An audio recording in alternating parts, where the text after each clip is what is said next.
Welcome to our lecture on simple harmonic motion, often abbreviated as SHM. Simple harmonic motion is a fundamental concept in physics that describes oscillatory motion where the restoring force is directly proportional to the displacement from equilibrium. Let's look at some common examples of simple harmonic motion in everyday life. A mass attached to a spring oscillating up and down, a simple pendulum swinging back and forth, and many other systems that exhibit repetitive motion. Let's start by understanding what periodic motion is. Periodic motion is any motion that repeats itself in regular cycles. The period, denoted by t, is the time it takes to complete one full cycle.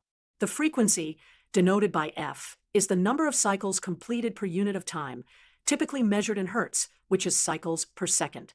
These two quantities are related by a simple formula. Frequency equals 1 over the period, or equivalently, period equals 1 over the frequency. Another important quantity in periodic motion is the angular frequency, denoted by the Greek letter omega. The angular frequency tells us how fast the system moves through its cycle in terms of radians per second, rather than cycles per second. The angular frequency is related to the regular frequency by the formula omega equals 2 pi times f. We can also express omega in terms of the period. Omega equals 2 pi divided by t. This gives us the complete set of relationships between period, frequency, and angular frequency. Now, let's focus on simple harmonic motion specifically. Simple harmonic motion occurs when the restoring force is directly proportional to the displacement from equilibrium and acts in the opposite direction. This relationship is mathematically described by Hooke's law. F equals negative k times x, where F is the restoring force, k is a positive constant known as the spring constant, and x is the displacement from the equilibrium position. The negative sign indicates that the force acts in the opposite direction to the displacement, always pushing or pulling the object back toward equilibrium. Now, let's apply Newton's second law to understand the motion. According to Newton's second law, F equals ma, where m is the mass of the object and a is its acceleration. Combining this with Hooke's law, we get ma equals negative kx.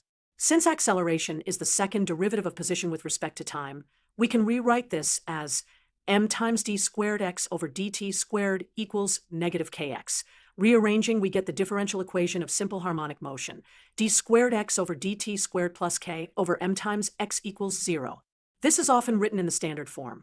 D squared x over dt squared plus omega squared times x equals 0, where omega squared equals k over m.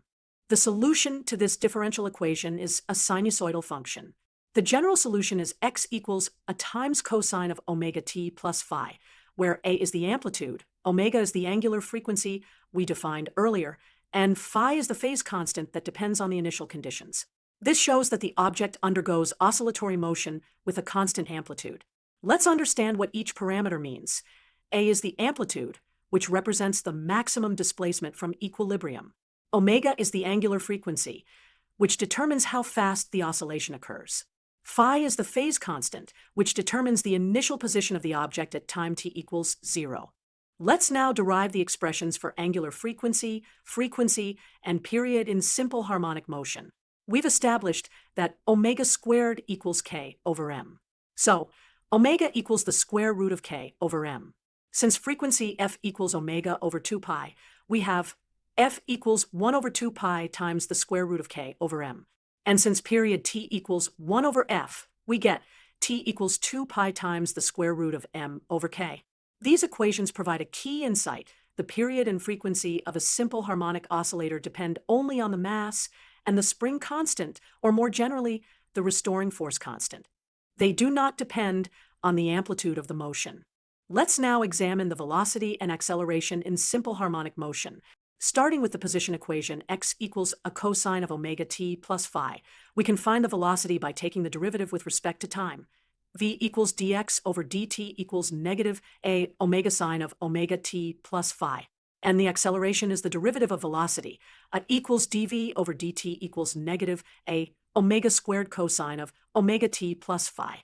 Comparing with our original position equation, we can write equals negative omega squared x. This confirms our differential equation, d squared x over dt squared plus omega squared x equals 0. Finally, Let's discuss the energy in simple harmonic motion. The kinetic energy of the oscillating object is K equals 1 half mv squared equals 1 half m omega squared, a squared sine squared of omega t plus phi. The potential energy stored in the spring is P equals 1 half kx squared equals 1 half k, a squared cosine squared of omega t plus phi. The total energy is the sum of kinetic and potential energies. E equals Ke plus Pe equals 1 half m omega squared, a squared sine squared of omega t plus phi plus 1 half k, a squared cosine squared of omega t plus phi. Since omega squared equals k over m, this simplifies to E equals 1 half k, a squared times sine squared plus cosine squared of omega t plus phi. Using the trigonometric identity sine squared plus cosine squared equals 1, we get E equals 1 half k a squared. This shows that the total energy in simple harmonic motion is constant and depends only on the spring constant and the amplitude of oscillation.